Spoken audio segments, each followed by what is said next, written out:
नमस्ते दर्शकबिन, DSTV India news र DSTV Darjeeling सधैँको जस्तो दिल्लीमा यसको कोही व्यतिक्रम छैनन् किन सेसन चल्दा डिएसटिभी दार्जिलिङ अनि डिएसटिभी इन्डिया न्युजको प्रतिनिधि वा पत्रकार दिल्लीमा रहन्छ। सधैँको जस्तो आज पनि रहने।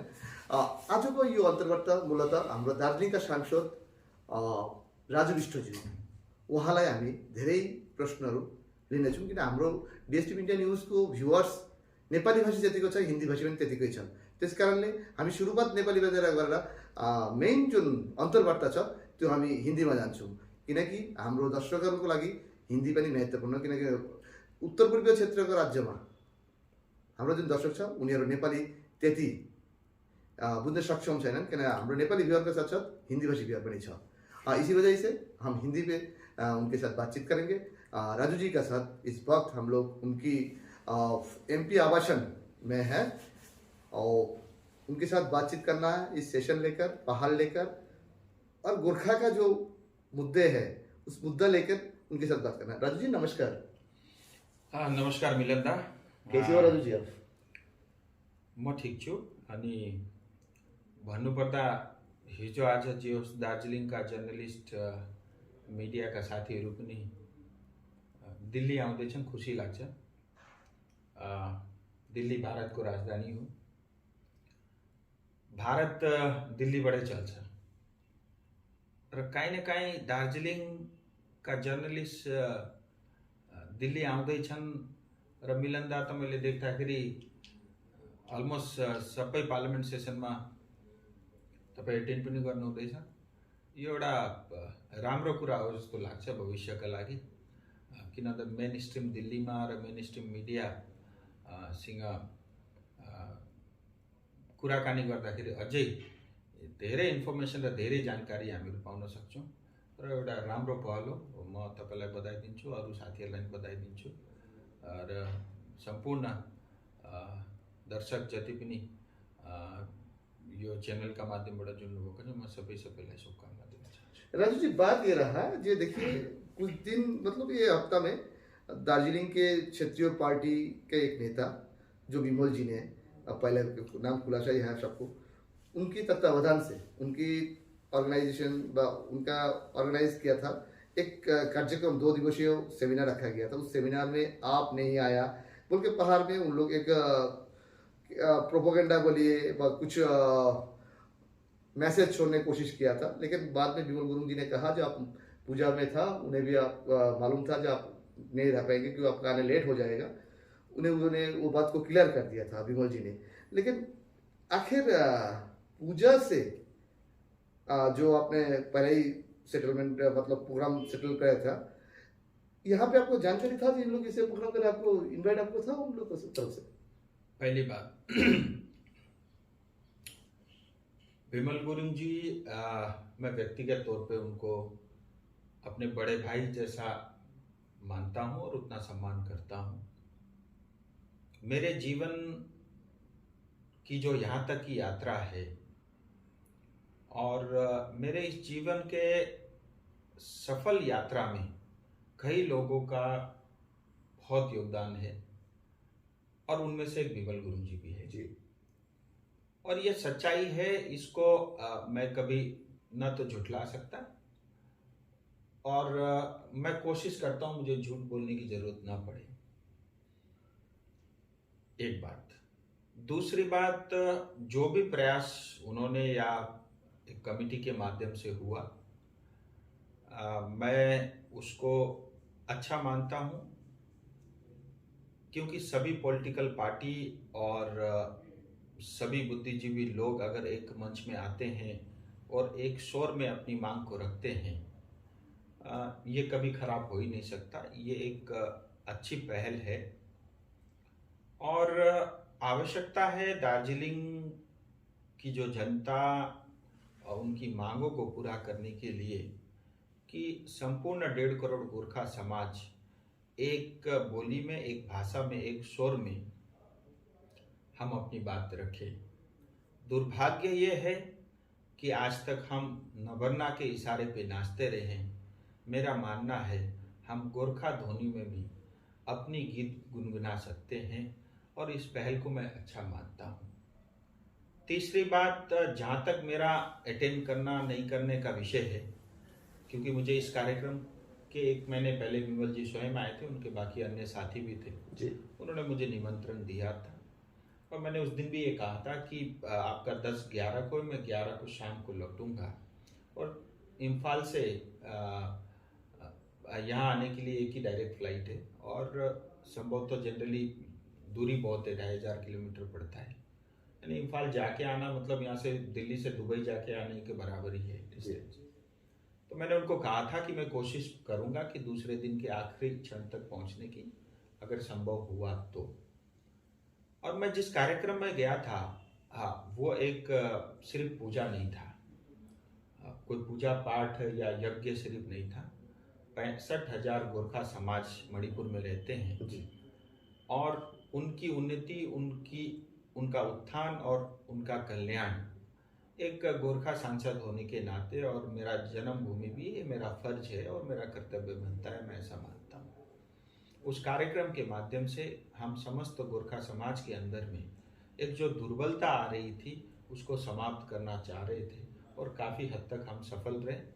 स्वयं मणिपुर के मुख्यमंत्री आकर के मन से कहा कि गोरखाओं को संकोच करने की आवश्यकता नहीं है, आप मालिक हो, मालिक की तरह आप अपने घर और समाज में रहो, और अंडरग्राउंड वाले आए या रुपए पैसे वाले आए, कोई धमकाने वाले आए, तो भी आपको चिंता करने का विषय नहीं है, क्योंकि काफ़ी लोग वहाँ से पलायन कर रहे थे पिछले 4-5 सालों जी। और जिस गांव में कार्यक्रम रखा था वहाँ कभी 400 गांव होते थे और मणिपुर में गोरखा बसने का पहला गांव था संतोला बारी जी। और वो घटते घटते आज 60-50 पे आ गए थे जी। और दोबारा से इन 6 महीने के प्रयासों में 85-90 घर हो गए हैं, बढ़ रहा है, बढ़ रहे हैं। तो ये एक गोरखा समाज की सशक्तिकरण के लिए कार्यक्रम था और उससे एक संदेश विश्व में ये भी गया कि गोरखा समाज भी अगर कुछ चाहता है, सोचता है, वो पूरा कर सकता है। और हमने विश्व शांति के लिए 6 महीने का पाठ भी कराया। तो ये सब कारण से अब मैं उस कार्यक्रम में नहीं आया, लेकिन फिर भी मेरा ये कहना है कि इस तरह के कार्यक्रम से, आयोजन से नुकसान कुछ नहीं है, कुछ ना कुछ फायदा अवश्य होता है। लेकिन कार्यक्रम के बाद 2-3 विषय मेरे मन में जरूर है जो मैं आपके माध्यम से स्पष्ट रूप से कहना चाहता हूँ। प्रयास अच्छा है और विमल जी की नीयत में खोट है ऐसा मुझे नहीं लगता, लेकिन फिर भी मैं बहुत देर तक उस कार्यक्रम के बाद सोचता रहा जी। कि मुझे, जब मैं ऐसा देखता हूँ कि अपने क्षेत्र में जाकर के उन शहीद परिवार, काफ़ी लोग मेरे पार्टी से भी, हमारे पार्टी से भी जुड़े हैं, मैं उनसे मिलता हूँ, उनसे बात करता हूँ और उनकी जो तकलीफ है, जवान अपने बच्चे मरे हैं जी। कई लोगों ने डंडे लाठी खाए हैं, कई लोगों के ऊपर में फेक चार्जेस हैं। विमल जी को नहीं भूलना चाहिए, स्वयं उनको भागना पड़ा था जी। और कितने लोगों ने अपनी पढ़ाई छोड़नी पड़ी, अपना रोजगार छोड़ना पड़ा, अपना घर परिवार जिनके कुर्की होकर के घर में कुछ बचा नहीं, मतलब इतना कष्ट। कुछ पाप ऐसे होते हैं जो अनजाने में होते हैं, जिनको माफ किया जा सकता है, लेकिन कुछ कर्म ऐसे होते हैं जो जानबूझ करके किया जाता है, मुझे लगता है उसको माफ करने में 100 बार हमको सोचना पड़ता है। सो मेरा ऐसा व्यक्तिगत तौर पे मानना है कि जिसने आंदोलन को समाप्त कराया जी। और जिसके माध्यम से हमारे बहुत सारी बहनें विधवा हुई जी। जिसकी वजह से अपनी माँ बाप ने जवान बेटे को खोया और जिन व्यक्तियों की वजह से, जिन महत्वाकांक्षा और लालच की वजह से दार्जिलिंग को हमने शमशान घाट बनाया जी। और दार्जिलिंग के जनते के जो सपने थे उसको हमने अपने पैरों तले कुचला, ऐसे व्यक्ति के समक्ष खड़े होकर मुझे तस्वीर खिंचाने में 100 बार मुझे सोचना पड़ेगा। और मुझे लगता है एक जनप्रतिनिधि होने के नाते जनता के मतलब उनके अपेक्षा के विरुद्ध जाना भी मुझे लगता है ये भी कहीं ना कहीं पाप है। कुल मिला के मैं इतना कहूँगा, मेरी शुभकामनाएं, और भविष्य में इस तरह के कोई भी आयोजन होगी और वो आयोजन, मैं बार बार ये बात करता हूँ, समाज सुधार के लिए होगा, एक गोरखा एकीकरण के लिए होगा, मैं अवश्य, मैं क्यों नहीं आऊँगा, मैं जरूर आऊँगा, क्योंकि वो तो मेरा ही काम है। अगर पूरा समाज, गोरखा समाज एक शोर में कहता है, उससे मेरा मनोबल भी बढ़ता है और सरकार के ऊपर में जो बात मैं रखता हूँ, जैसे मैं आज भी, अभी मैं आपको इनफॉर्मली बोल रहा था, मैं आज भी गृह मंत्री जी से मिल के आया हूँ और अपनी क्षेत्र के लिए एक कुछ मांग रख करके आया हूँ, जिन्होंने मुझे उसकी स्वीकृति भी दी, जिसका घोषणा जनवरी में हो जाएगी। सो मेरा ऐसा मानना है कि अगर इस तरह के कोई आयोजन होते हैं, उससे मुझे बल मिलता है, तो इसमें नुकसान तो कुछ है ही नहीं। और मैं तो हमारे लोगों के लिए, मैं यहाँ से लेकर के मणिपुर, नागालैंड, मेघालय से लेकर आसाम, देहरादून, हिमाचल, झारखंड से लेकर के बिहार और उत्तर प्रदेश, सब जगह जाता हूँ। जहाँ भी जाता हूँ, अन्य कार्यक्रम से भी जाता हूँ, तो गोरखाओं को ढूंढ ढूंढ के मिलता हूँ। सो जब मेरे दार्जिलिंग कालिम्पोंग के लोग होंगे, दिल्ली में होंगे और मैं यहाँ हूँगा, तो मैं क्यों नहीं जाऊँगा। लेकिन परिस्थिति ऐसी थी, मैं नहीं जा सकता था। तो कुल मिला के ये विषय है। एक गोरखा पुत्रों को वरायती और मतलब आपके बारे में प्रदेश पश्चिम बंगाल प्रदेश अध्यक्ष भी सर्टिफाइड किया जाए। उनके जिंदगी में इतना एक्टिव मतलब सांसद बहुत कम देखा, मतलब 2-4 ही देखा, उसके अंदर में आप है। आज भाजपा का राष्ट्रीय उपाध्यक्ष दिलीप घोष ने भी यही सर्टिफाइड किया, जो राजू जैसे एक्टिव सांसद बहुत ही कम देखा। लेकिन ये गोरखा पुत्रों जो सांसद बना, ये गोरखा पुत्रों का जो मेन गोल जो है, कब तक, शायद आपने अभी हिंट दिया जनवरी में कुछ होने वाला है, लेकिन अभी तक कभी तो इतना दिन आपका अंतर्वर्ता किया, बातचीत किया, लेकिन कभी ऐसा डेट भी नहीं टूका, महीना भी नहीं टूका। लेकिन आज डेट भी नहीं टूका, लेकिन महीना तो बोल ही दिया जनवरी में कुछ होने वाला है। क्या जैसा लग रहा है राजू जी? देखिए, मैं आपको एक चीज बताना चाहता हूँ।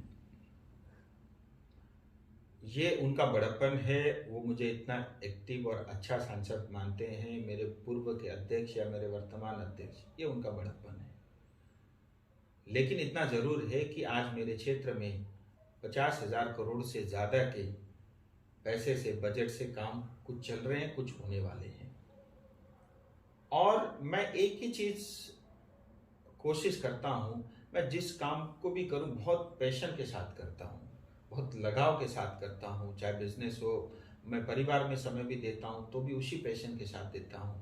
और मैं अपनी राजनीति करता हूं, तो भी उसी लगन और उसी पैशन के साथ करता हूं, वो कमिटमेंट के साथ करता हूं। इसीलिए मैं कम से कम साल में 10 विदेश यात्रा करता था जी। लेकिन जब से मेरा पासपोर्ट का कलर बदला, मैं आज तक भारत के बाहर अपने पैर नहीं रखे। मैंने समय भी तो नहीं मिल रहा आपको। और मैं कोशिश करता हूँ, अगर मुझे थोड़ा भी समय मिले, मैं जाकर के क्षेत्र में अपनी जनता के बीच, वो भी शहर में कम, गांव में ज्यादा लगाऊं, ये मेरा प्रयास रहता है। सो मैं ईमानदारी से प्रयास कर रहा हूँ। रही बात हमारी इशू की, मैं इसको बहुत अच्छी तरीके से आपको बताना चाहूंगा। देखिए, हमारे 2 इशू हैं। एक जनजाति वाला विषय, और आप देख रहे होंगे लगातार इस पार्लियामेंट सेशन में भी, इससे पूर्व के पार्लियामेंट सेशन में भी एक एक प्रांत के सब जनजाति के विषय आ रहे हैं। और हमारा भी तय हुआ है, और ये आने वाले कोई भी पार्लियामेंट सेशन में अवश्य आएगा, आप निश्चिंत रहिए।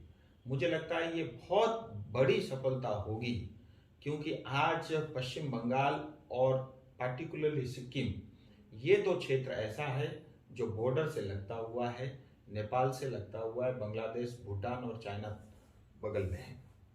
होता यह है कि 1950 भारत नेपाल मैत्री संधि के कारण दार्जिलिंग कालिम्पोंग के गोरखा या सिक्किम के गोरखाओं को सिलीगुड़ी या अन्य बड़े शहरों में, उनको जब भी पासपोर्ट बनाना हो, विदेशी कहा जाता है।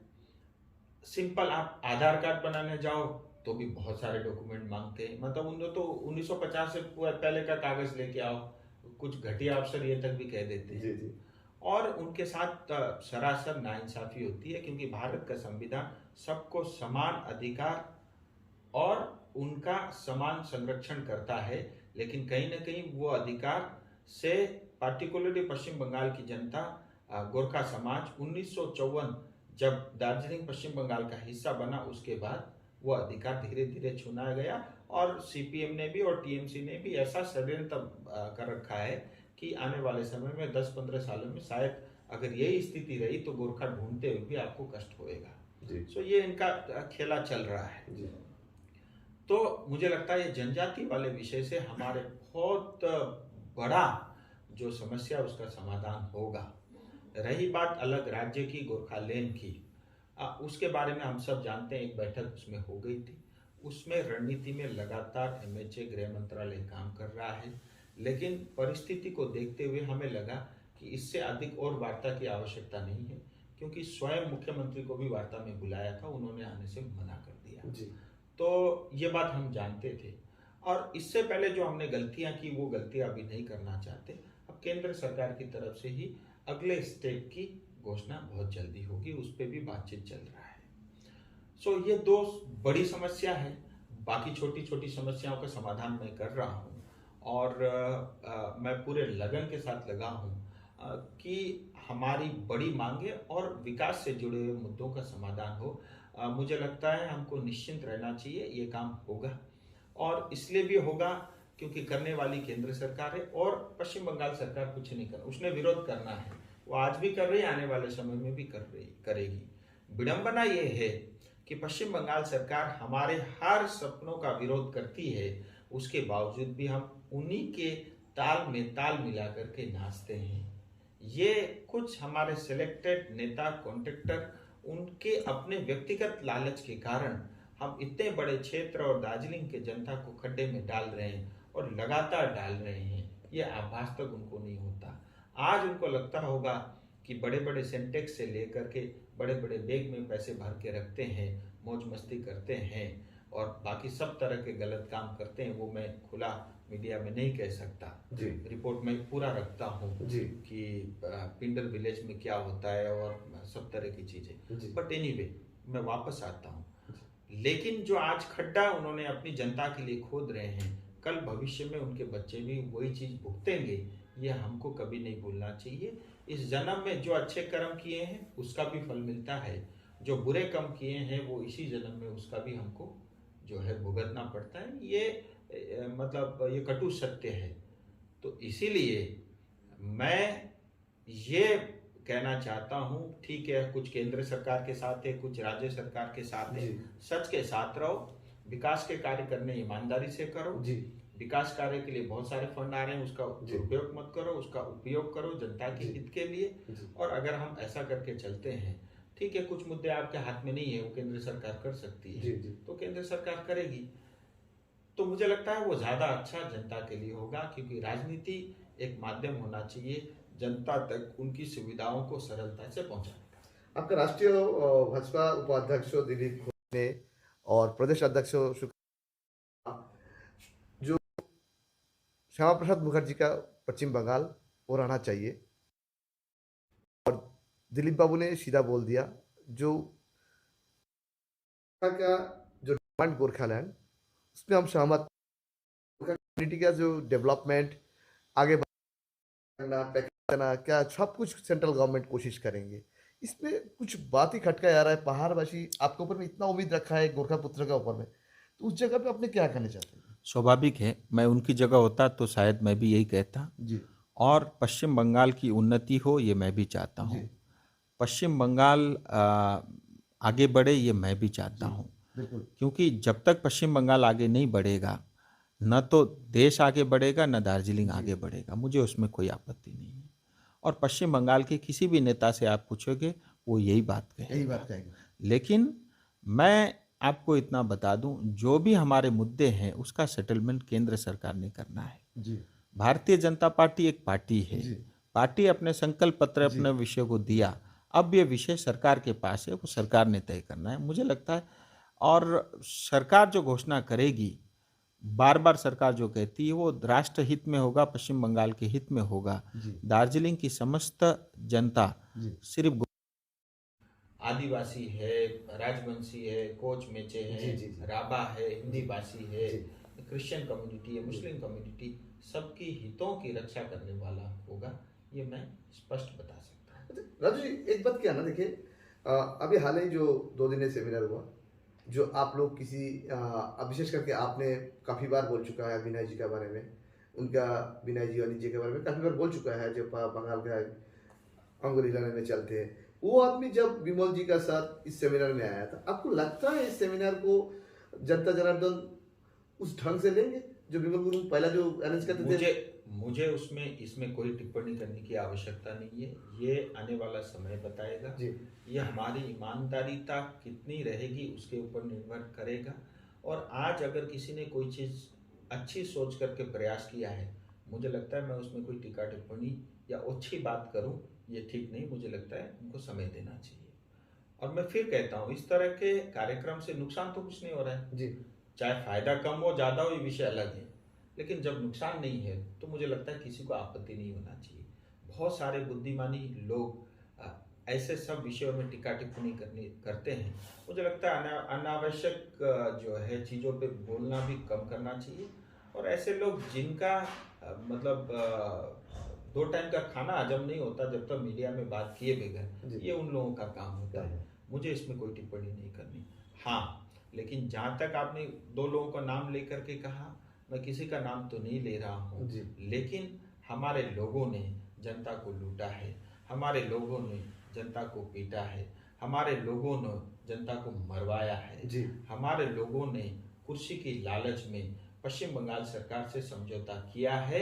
अगर 2017 का आंदोलन और चलता कुछ दिन, कुछ बड़ा हो सकता था, लेकिन उस आंदोलन को कुचला गया है। कई लोग बोलते हैं केंद्र सरकार ने सहयोग नहीं किया, लेकिन केंद्र सरकार आखिर बात उस समय किससे करती? मैं इसके केस के बहुत डिटेल तक गया हूँ। ऐसी परिस्थिति थी नहीं, लेकिन अगर गोरखा समाज एक होता, समझौता नहीं होता, आज की परिस्थिति कुछ और होती। भैया और एक बात राजू जी, जो आपको मतलब हमारा सवाल रखना बहुत ही जरूरी है। पहाड़ में अभी देखा ही जा रहा है एक सत्ताधारी दल में नगर निगम का कुछ हमरा पार्टी नया पार्टी उनके सभासद पार्षद को ज्वाइन करा रहा है। किसी एलिगेशन है, अजय जी ने एलिगेशन लगा रहे हैं, उन लोगों को बहुत रुपया पैसा से उनको पार्टी में शामिल करा जा रहा है। मतलब जो डेमोक्रेसी में एक डेंजरस पार्ट है, इसके बारे में क्या कहना? मेरा ऐसा मानना है कि बाजार में जैसे सब्जियां बिकती, इस तरह से जो है कोई भी चुना हुआ इलेक्टेड मेंबर नहीं बिकना चाहिए, बिकाऊ नहीं होना चाहिए, और उसके ऊपर जो है किसी तरह का जो है टैग नहीं लगना चाहिए, ऐसा मेरा मानना है। लेकिन ये राजनीति में बहुत स्वाभाविक है कि समय परिस्थिति के हिसाब से लोग दल बदलते हैं। और अगर मैं कहूँ, आज मेरे साथ भी बहुत सारे जीटीए के सभासद संपर्क में हैं, म्यूनसिपैलिटी के भी बहुत सारे लोग हैं। कुछ लोग ऐसे भी हैं जो चुनाव तो लड़े लेकिन वो जीत नहीं पाए, ऐसे भी हैं, अन्य लोग भी हैं। ये स्वाभाविक है राजनीति में। और उसमें हम ये भी देखते हैं, हम जिला और हम लोग बैठ करके चर्चा करते हैं। मान लीजिए कोई साफ सुथरा व्यक्ति हो जो वास्तव में क्षेत्र के हित में, राष्ट्र हित में कुछ अच्छा कर सकता है, तो मुझे लगता है इसमें कोई बुराई नहीं है। लेकिन अगर खरीद फरोख्त होती है, पैसे की लेन देन होती है, वो तो खरीदने वाला भी पापी है, जो बिक रहा है वो भी पापी। राहुल जी देखिए, आपने जो कहा ये चुनाव का विषय लेकर, लेकिन बात इस जगह पे आ रहा है जो आप लोग के ऊपर भी बीजेपी के ऊपर भी एलिगेशन लग रहा है कि आप लोग कोशिश करें, विशेष उत्तर समाचार से प्राप्त हो रहा है कि भारतीय जनता पार्टी ने भी पहाड़ में हॉर्स ट्रेडिंग का रास्ता अपना रहा है कुछ दिन में। मतलब ये कितना हकीकत है कि ये र्यूमर है? मतलब जीटीए भी आप लोग कब्जा में लेने की कोशिश कर रहे हैं? भारतीय जनता पार्टी सबसे मतलब पैसे के मामले में सबसे गरीब पार्टी है। ये पार्टी सिर्फ लेती है, देती कुछ नहीं है। आपको बड़े बड़े पोस्ट दिए जाते हैं, गाड़ी आपको स्वयं रखनी पड़ती है, पेट्रोल आपको स्वयं फूकना पड़ता है, और कार्यक्रम करने पड़ते हैं, और वो जब से पैसा लगाना पड़ता है।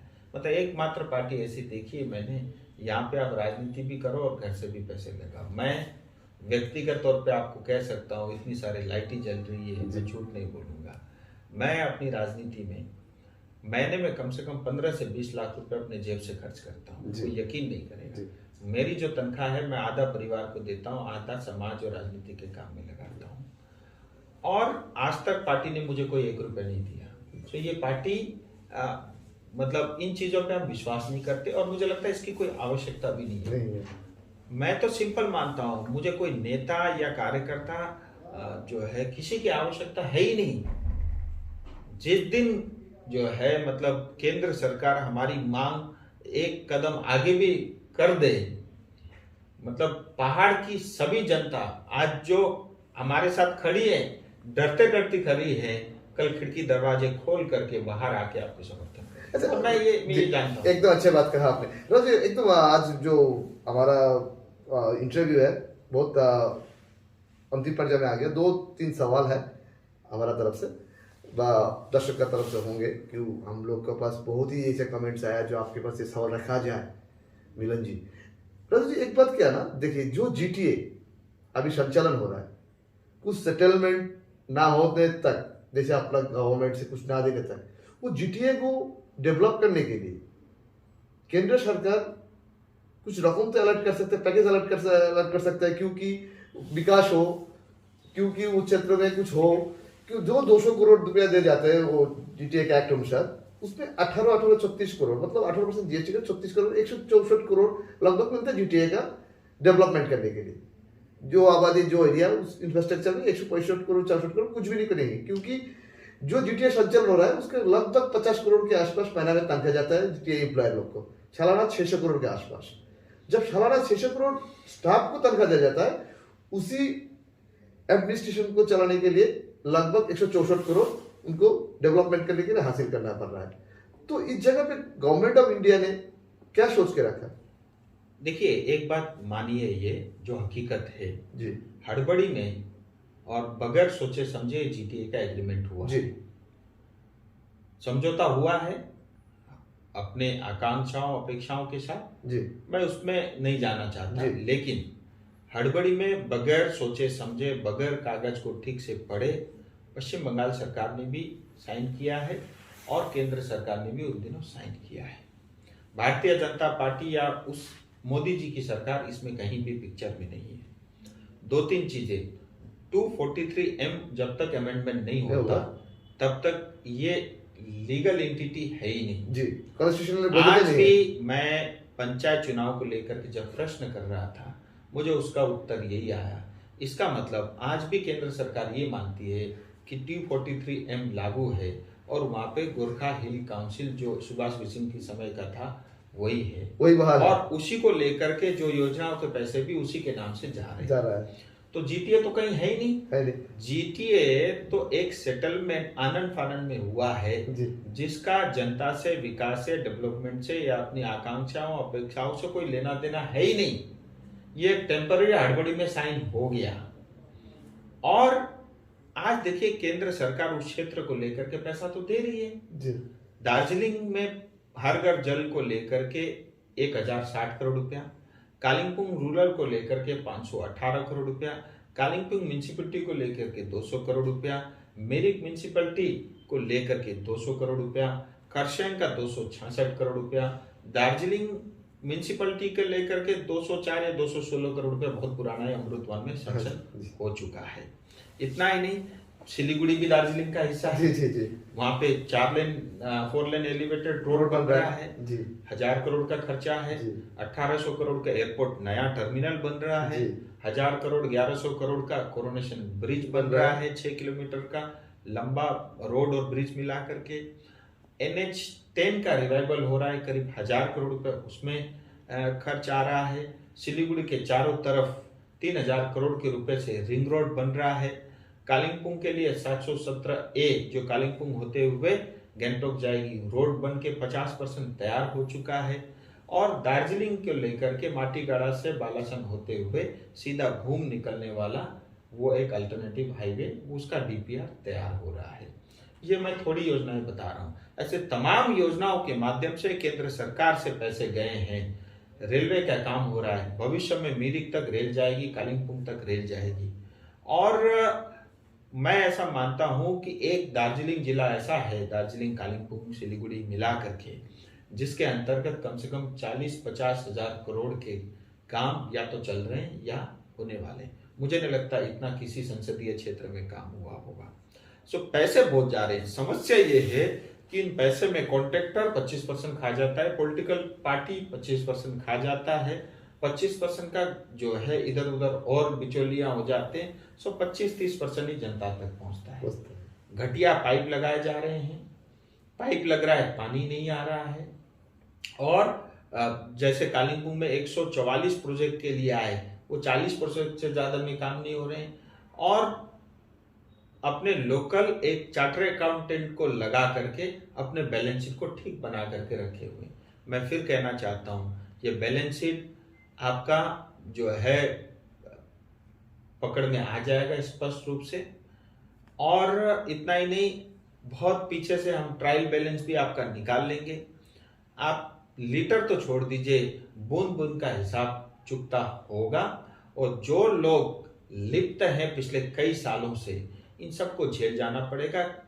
कोई किसी का बाप भी इनको बचा नहीं सकता। लेकिन केंद्र सरकार की जब भी ऑडिट या इस तरह की समीक्षा होती है उसमें समय लगता है, क्योंकि एजेंसियों को पहले बहुत सारा काम करना पड़ता है। ऐसे में बहुत कॉन्ट्रैक्टर को जानता हूं जो इन करप्ट नेताओं के अगल बगल में घूम रहे हैं, और उनकी सारा लेखा जोखा मेरे पास है। कौन किस तारीख में उनके लिए कितना पैसा भेज रहा है, कहाँ से पैसा उठा रहा है, कहाँ छोड़ रहा है, प्रशासन में कितना बट रहा है, सारी जानकारी मेरे पास है। देखिए, बंगाल में एक शब्द में बोल रहा है, बंगाल के गवर्नमेंट का भी मुख्यमंत्री, बंगाल ऑपोजिशन, बंगाल का जो सत्ताधारी पार्टी तृणमूल कांग्रेस साथ ही पहाड़ का भी एक आवाज आ रहा है कि राजू बिष्ट का पार्टी व सरकार जो है उन्हें ईडी, सेंट्रल फोर्स को, मतलब सेंट्रल एजेंसी को देकर प्रभावित कर रहा है, मतलब डर दिखा रहा है। मतलब आप लोग ईडी, अच्छी बात, इसे एलिगेशन तो आप लोग के ऊपर में है। देखिए, मैं उसके विरोध में कुछ नहीं कहता। चलो मैं मान लेता हूँ जो आप बोल रहे हो सही हो जी। अगर आपने गलत नहीं किया तो डर किस चीज का जी। गलत किया तो भुगतो जी। हम ये मानते हैं, स्वतंत्र रूप से काम करते हैं। लेकिन अगर आप एलिगेशन लगाते हो, मैं उस एलिगेशन को स्वीकारता हूँ और भुगतो। अभी नहीं, ये हम लोग का कहना नहीं, जनता मैं तो मान लिया ना जी। मैंने मान लिया कि वो ठीक एलिगेशन लगा रहे हैं, मैं स्वीकारता हूँ। आपने गलत किया है तो आपको भुगतना पड़ेगा, जेल जाना पड़ेगा। गलत नहीं किया तो डर क्या? मैं वही बोल रहा हूँ। कई बार हम अनजाने में बहुत कुछ बोल देते हैं ना, कई बार हमारे ही पीछे पड़ जाता है। आपने एलिगेशन लगाया, मैंने स्वीकार किया, अब आपके ऊपर डंडे पड़ेंगे, आप भुगतो। मैं कुछ नहीं कर सकता। कुछ भी नहीं कर सकते। राजू जी देखिए, गोरखा पुत्र राजू बिष्ट इस बार एकदम पूरा खुला बोल दिया कि जनवरी तक कुछ होने वाला है, क्योंकि जनवरी के अंतिम से बजट सेशन भी चालू होने वाला है। तो ये कुछ दिन का मामला है। इस बीच का जो पीरियड है, इतना देर तो गोरखा ने पहाड़ में वेट कर लिया, ये पीरियड या टेनर के लिए क्या मैसेज देना चाहते हैं? मैं यही कहना चाहूंगा, हमारी सब घोषणाएं होंगी, लेकिन हमारे घोषणाएं ऐसी होती है कि कुछ होते होते भी रुक जाती है।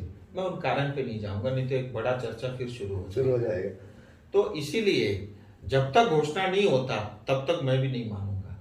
लेकिन विडंबना ये है कि हमारा समाज इतना स्कैटर्ड है, सब जगह, मतलब देश के हर एक प्रांत में आपको मिलेगा थोड़े थोड़े थोड़े थोड़े थोड़े।